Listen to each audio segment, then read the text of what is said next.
Gangster Lawrence और गोल्डी बराड जुर्म की दुनिया के एक ही सिक्के के दो पहलू हैं। जुर्म की दुनिया में इन्हें जय और वीरू भी कहा जाता है, लेकिन अब खबर यह है कि इन दोनों के रिश्तों में थोड़ी खटास आ चुकी है। दोनों पूरी तरह से अलग हो चुके हैं, इन्होंने रास्ते अपने अलग अलग कर लिए हैं। माना यह भी जा रहा है कि दोनों के अलग अलग होने की कहानी महज एक दिखावा है, जबकि इसके पीछे एक सॉलिड रीजन और प्लानिंग है।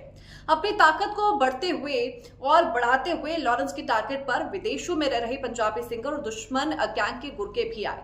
लॉरेंस गैंग ने विदेशों में भी अपनी दहशत को कायम किया, 7 समंदर दूर अपने दुश्मनों पर गोलियां भी बरसाई।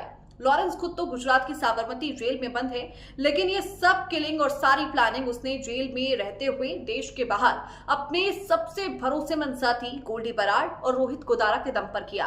लेकिन अब सवाल ये जिसको हर कोई जानना चाहता है कि दोनों अलग अलग क्यों हुए। तो देखिए, गोल्डी और रोहित ने लॉरेंस के भाई अनमोल बिश्नोई के साथ मिलकर लॉरेंस गैंग की हर जुर्म की वारदातों को साथ दिया, अंजाम दिया। लेकिन अब अचानक दोनों जिगरी के अंदर कॉन्फ्लिक्ट हो चुका है, दोनों के बीच में दरारें आ चुकी हैं। इसकी शुरुआत 7 समंदर पार से हुई, जब कनाडा में निज्जर और दूसरे खालिस्तानी आतंकियों की हत्या की गई थी। आरोप लॉरेंस गैंग पर लगाया गया।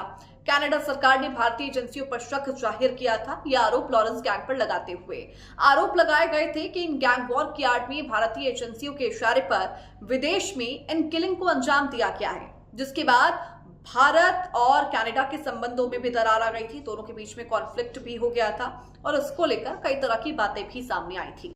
जैसे ही G7 देशों के सम्मेलन में भाग लेने के लिए पीएम मोदी कनाडा जाने वाले थे, ठीक उससे पहले खबर आई कि लॉरेंस बिश्नोई और गोल्डी बराड की दुश्मनी अब दोस्ती दुश्मनी में बदल गई है। जेल में बंद लॉरेंस अपने भाई अनमोल बिश्नोई और नोनी राणा के जरिए एक ऐसे ब्रिगेड तैयार कर रहा है जो पाकिस्तान के गैंगस्टर शहजाद भट्टी को खत्म कर सके।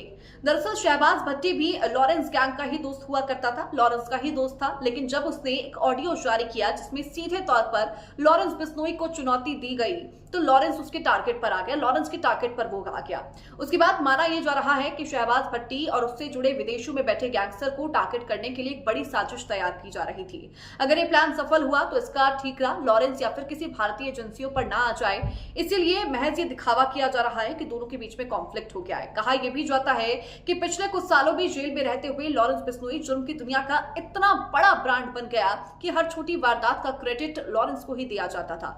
जब भी कुछ होता उसका ठीकरा लॉरेंस बिश्नोई गैंग के ऊपर फोड़ दिया जाता था, जिससे लॉरेंस काफी ज्यादा नागवारा था, उसको काफी गुस्सा आता था। और उसके अलावा शहबाज भट्टी के साथ जो दुश्मनी हुई अनमोल बिश्नोई के अमेरिका में पकड़े जाने के बाद, तमाम बड़े गैंगस्टर और उनके गैंग लॉरेंस बिश्नोई से अलग हो गए थे, एक्सटॉर्शन वसूली भी में जुट गए थे।